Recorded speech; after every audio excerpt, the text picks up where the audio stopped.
जय Hind. GS nexus current affair series में आपका स्वागत है।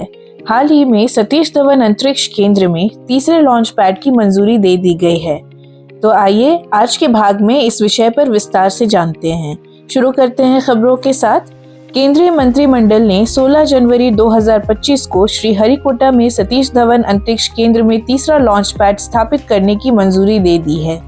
नया लॉन्च पैड भारतीय अंतरिक्ष अनुसंधान संगठन को भविष्य में भारी नेक्स्ट जनरेशन लॉन्च व्हीकल का उपयोग करने के लिए तैयार होने में मदद करेगा, जिसे वह वर्तमान में विकसित कर रहा है।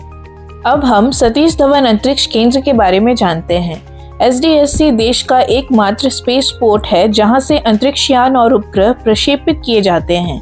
यह 9 अक्टूबर 1971 को रोहिणी 125 की उड़ान के साथ चालू हुआ।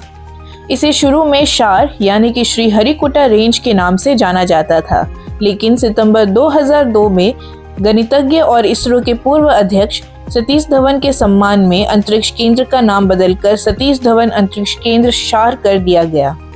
श्रीहरिकोटा को ही प्रक्षेपण स्थल के रूप में क्यों चुना गया, इसे जानते हैं। प्रक्षेपण स्थल के रूप में श्रीहरिकोटा को चुनने के 2 मुख्य कारण थे। पहला, यह पूर्वी तट पर है जो रॉकेट को पूर्व दिशा में प्रक्षेपित करने में सुविधा प्रदान करता है। दूसरा, भूमध्य रेखा से इसकी निकटता। रॉकेट को पूर्व दिशा में प्रक्षेपित करके कोई व्यक्ति पृथ्वी के घूर्णन का लाभ उठा सकता है। भूमध्य रेखा के करीब एक प्रक्षेपण स्थल के लिए पृथ्वी के घूर्णन के कारण प्रदान की गई गति का परिमाण लगभग 450 मीटर पर सेकेंड है, जो किसी दिए गए प्रक्षेपण वाहन के लिए पेलोड में पर्याप्त वृद्धि कर सकता है। भूस्थिर उपग्रहों को अनिवार्य रूप से भूमध्य रेखीय तल में होना चाहिए, इसलिए ऐसे उपग्रहों के लिए प्रक्षेपण स्थल भूमध्य रेखा के जितना करीब हो उतना ही बेहतर होगा।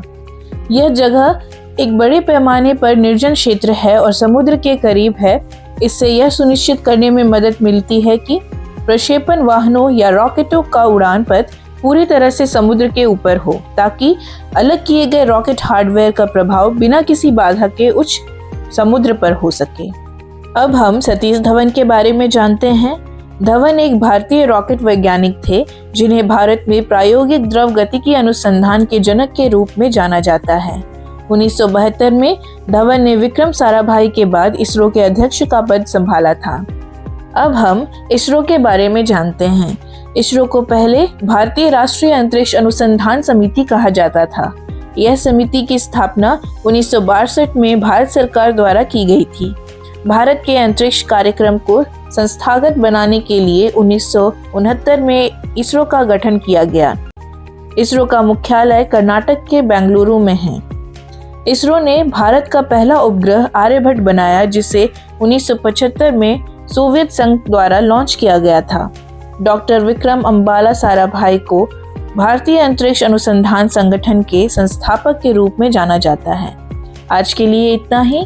आगे इस तरह की महत्वपूर्ण जानकारियों के लिए जीएस नेक्सस के साथ जुड़े रहें।